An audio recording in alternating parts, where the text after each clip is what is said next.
Et nous ne voulons pas vraiment qu'encore on nous amène les Rwandais dans notre force, dans notre FRDC. Nous ne voulons pas qu'après ces négociations, on nous amène des ministres rwandais. Non, les pays, la RDC a été laissé par Lumumba et les autres comme un pays qui respecte, qui doit respecter ses limites. Et nous sommes jaloux de notre intégrité territoriale comme activistes. Et nous allons nous donner corps et âme. Et partout où nous allons toujours prêcher l'unité nationale et montrer que les forces armées de la République, c'est notre force, c'est notre seule force que nous avons.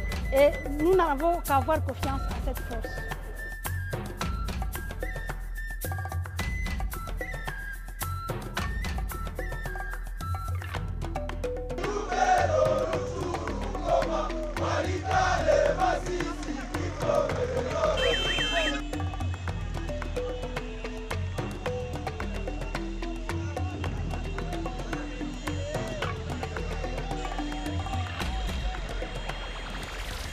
Nous, mouvements associatifs et couches sociales constitués à Synergie en ville de Butembo, avons organisé la marche pacifique de ce jour dans le but de motiver l'état-major, le commandement de toutes les opérations sur les lignes de front à l'est et toutes les troupes des FARDC à reconquérir tous les territoires de notre pays occupés par les troupes du M23 ARC RDF et ADF MTN, mais aussi à pacifier les régions de notre pays occupées par les groupes armés.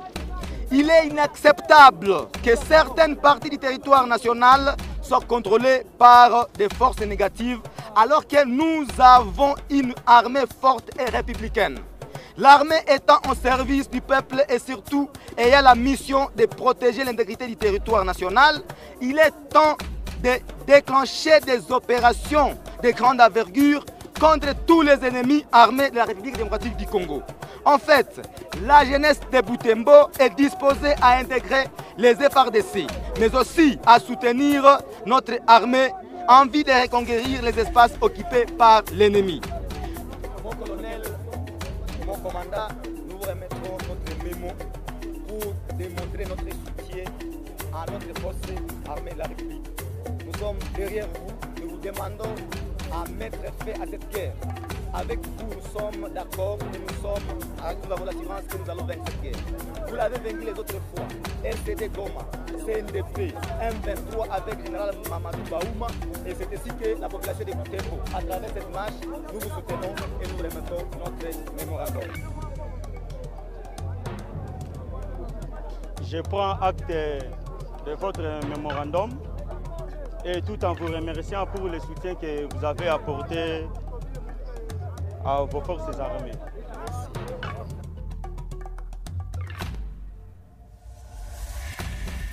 Aujourd'hui, nous avons compris, nous tous, que nous avons l'unique armée. Nous avons le seul unique armée qui nous reste, ce sont les FARDC. Il n'y aura pas une armée qui nous viendra de l'étranger. Tous ces mercenaires-là passeront en fait. Mais nous resterons toujours avec notre armée, le FARDC, qui seront là pour combattre tous ces ennemis de la paix. Vous savez, même une équipe qui se prépare pour jouer un match, sans soutien de ces fanatiques, l'équipe est vouée déjà à l'échec. C'est-à-dire la population est là comme les supporters pour soutenir notre équipe qui est FARDC pour battre et mettre à déroute tous ces ennemis de la paix. Ennemis de la population de Butembo, ennemis de la République démocratique du Congo, ce sont les ADF NALU et les M23. Ce sont tous les groupes armés, étrangers, nationaux. Tous ces gens-là qui sèment terreur et désolation, ce sont eux les ennemis de la paix. Ça, c'est un message fort pour le président de la République, le premier citoyen congolais. Parce que lorsqu'il voit sa population manifester pour soutenir son armée, pour soutenir ses FARDC, ses éléments, c'est lui le commandant suprême. Il doit comprendre que nous voulons la paix, nous avons besoin rien que de la paix pour vaquer librement à nos occupations, pour vaquer librement à nos activités commerciales et champêtres. Nous appelons tous les jeunes de la République démocratique du Congo, particulièrement ceux du Nord Kivu, de soutenir nos forces, de soutenir nos FARDC, de soutenir notre président de la République et dans sa vision de ramener la paix à la République démocratique du Congo.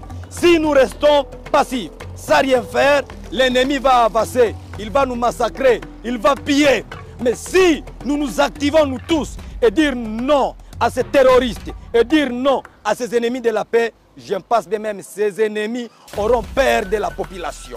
J'ai participé à cette manifestation aujourd'hui pour dire 10 ans de massacre c'est trop, mais aussi 30 ans de guerre, parce qu'il faut le dire, du côté du territoire de Lubero, Nord Kivu, Sud Kivu et Ituri, la guerre vient de faire plus de 3 décennies. C'est trop. Mais j'ai manifesté aujourd'hui parce que ça me fait mal quand je bouge vers Lubero et que quand on arrive dans une partie, on voit déjà l'ennemi à côté. Alors que nous avons des forces armées de la République démocratique du Congo, à qui quand même nous avons confiance. C'est pourquoi aujourd'hui nous avons manifesté pour dire que les forces armées de la République traquent ou frappent l'ennemi. Mais aussi que l'ennemi qui est à côté de Bénissi, du côté de Bénissi, soit aussi traqué jusqu'à vraiment son éradication totale. Et nous avons constaté que les chefs de l'État avec le gouvernement se sont engagés dans des négociations. Pour nous, nous avons un très mauvais souvenir avec des négociations parce que quand nous analysons des choses, nous comprenons que c'est à cause des négociations que nous sommes en train de vivre toujours l'insécurité dans notre pays. Alors j'ai manifesté pour dire non aux négociations. Mais aujourd'hui, nous venons derrière ces forces armées de la République démocratique du Congo en demandant aux chefs de l'État de tenir compte de ces cris, les cris d'alarme de la population victime et de ne pas attendre des rapports de Kinshasa et de se fier aux accords signés déjà à partir des négociations passées, parce que c'est nous qui souffrons. Je lui dis que ces électeurs sont en train d'être égorgés, ces électrices sont en train d'être violées, ces électrices sont en train de perdre la vie de leurs enfants, les électrices et électeurs sont en train d'être pillés et leur vie est en train d'être détruite. Quand même, il doit être humain et en devenant humain, il doit éviter de perdre le temps par des négociations inutiles pour nous autres et des négociations qui sont toujours inefficaces parce qu'aucun résultat des négociations passées et nous ne voulons pas vraiment qu'encore on nous amène les Rwandais dans notre force, dans notre FRDC. Nous ne voulons pas qu'après ces négociations on nous amène des ministres rwandais. Non, les pays, la RDC a été laissé par Lumumba et les autres comme un pays qui respecte, qui doit respecter ses limites. Et nous sommes jaloux de notre intégrité territoriale comme activistes. Et nous allons nous donner corps et âme. Et partout où nous allons toujours prêcher l'unité nationale et montrer que les forces armées de la République, c'est notre force, c'est notre seule force que nous avons. Et nous n'avons qu'à avoir confiance à cette force.